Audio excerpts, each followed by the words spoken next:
Judith Chapter 12. Then he ordered them to lead her into the room where his silver dinnerware was kept, and ordered them to set a table for her with his own delicacies to eat and his own wine to drink.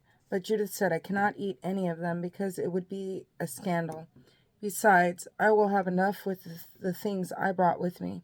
Holofernes asked her, But if your provisions give out, where can we get more of the same to provide for you? None of your people are with us. Judith answered him, As surely as you live, my lord, your servant will not use up her supplies before the Lord accomplishes by my hand what he has determined. Then the attendants of Holofernes... Shh! Hey! Then the attendants of Holofernes led her to her tent, where she slept until the middle of the night. Toward the early morning watch, she rose and sent this message to Holofernes. Give orders, my lord, to let your servant go out for prayer.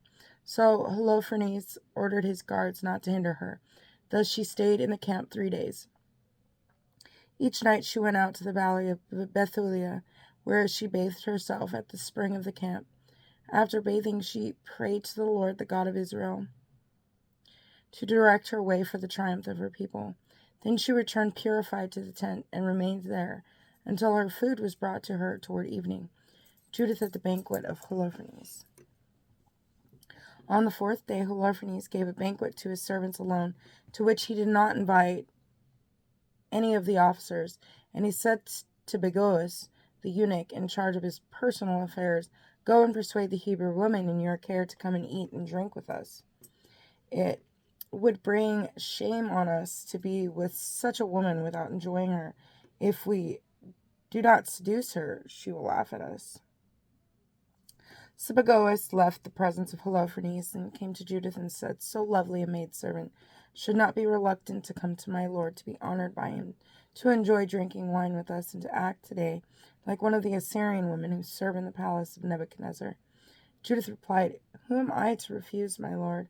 Whatever is pleasing to him I will promptly do. This will be a joy for me until the day of my death. So she proceeded to put on her festive garments and all of her finery.